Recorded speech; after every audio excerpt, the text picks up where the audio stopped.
As the NATO forces in Afghanistan withdraw, the Taliban are gaining ground. The militants say they've taken more than 10 districts over the past day. They now control about a third of the country. Meanwhile, it's been confirmed that the US military left Bagram Airfield, its key base in Afghanistan, without notifying the Afghans. Well, let's go straight to Kabul now and speak to our chief international correspondent, Lise Doucette. Lise, over to you. Yes, day after day now over the past week, there have been reports of dozens of districts tumbling to the Taliban right across Afghanistan. But today the government is pushing back, trying to seize control not just of the districts that it's lost on the ground, but taking control of the narrative. The top security advisor, Hamdullah Moheb, addressed the journalists here in Kabul and accused the Taliban of waging an undeclared war. He said now that all of the foreign forces have left, what reason is there to keep on fighting? In a moment, we'll speak to a former Afghan member of parliament who's met the Taliban and has also been attacked by them. But first, let's just see what's been happening in the last 24 hours with this report from our Afghanistan correspondent, Sukhinder Kamani. The Taliban have been advancing rapidly across Afghanistan. In some areas, under-resourced government forces have surrendered or fled. In others, the insurgents have faced stiff resistance. The group is now in control of around a third of all districts, but Afghan officials are vowing to launch a counter-offensive. It's war, there is pressure, sometimes things work in our way and sometimes they don't. But we will continue to defend the Afghan people. We are also very grateful to the large amount of support rallies that the people of Afghanistan did, and there are people coming out ready to recruit, ready to join the forces to defend their country throughout. Bagram was America's largest base in Afghanistan. It's been handed over to Afghan forces as nearly all international troops have been withdrawn from the country. Officials here claim they weren't even warned when exactly the Americans were leaving. US airstrikes had been a key weapon in holding the Taliban back. Now they're largely stopping. Afghan officials are still trying to sound positive. This is war. In a combat, everything is possible, and nothing is stable.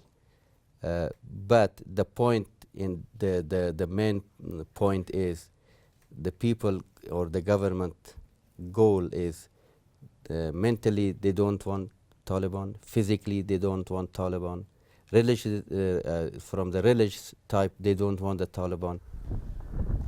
Underlining the pressures on Afghan forces, last night neighbouring Tajikistan ordered thousands more troops to the border after hundreds of Afghan soldiers fled across it in recent days. Many fear come September and the formal deadline for the withdrawal of remaining foreign forces, the Taliban's military offensive will only grow even stronger. Sukhinder Kamani, BBC News. So fears of an intensifying war. Let's look at the present situation and look ahead. We're joined by Shukriya Barakzai, a former member of the Afghan parliament. Shukriya Barakzai, all of these districts being overrun by the Taliban, how worrying is that?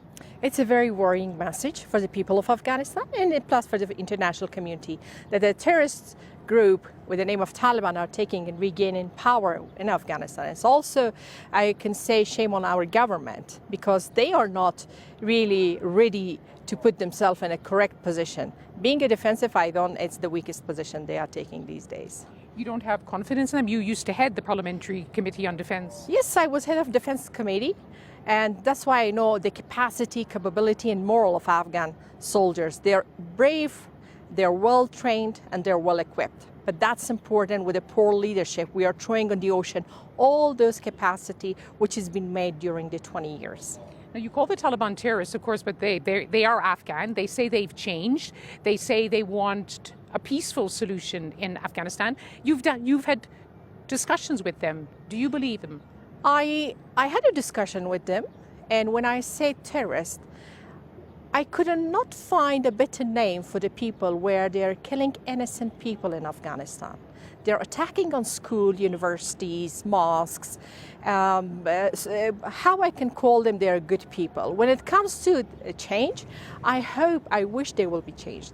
As a Democrat with a strong belief of freedom of expression and political different points of view, I would love and I will ask Taliban to, even still they have a little bit of opportunity to do ceasefire and come for the negotiation table and talk for peace. But with the current situation that's going by war, violence taking places, and plus people are going to be displaced from those areas that Taliban control. It means nothing changed, neither their opinion and neither the way they are thinking about the Afghanistan. They believe their thought is the key of success. No, today Afghanistan is much different when Taliban came and take power in 1996. And briefly, the Taliban say they're going to present a plan for peace in the coming days. They are talking in the Gulf state of Qatar. Is there any chance of peace? I wish. I'll pray. But I can't see any window for peace to be open with a great light. It's hard to find a light at the end of that long war tunnel in Afghanistan. But I wish with the international pressure, they will sit and they will be a good guy. Shukriya, good to talk to you again. Yes, using that expression, the light at the end of the tunnel. It's been a 40-year tunnel here in Afghanistan. And when the US-led invasion toppled the Taliban in 2001, few would have expected that this would be the situation now in Afghanistan. The foreign forces leaving and the Taliban on the advance. We'll continue our special coverage from Afghanistan, but now back to you in London.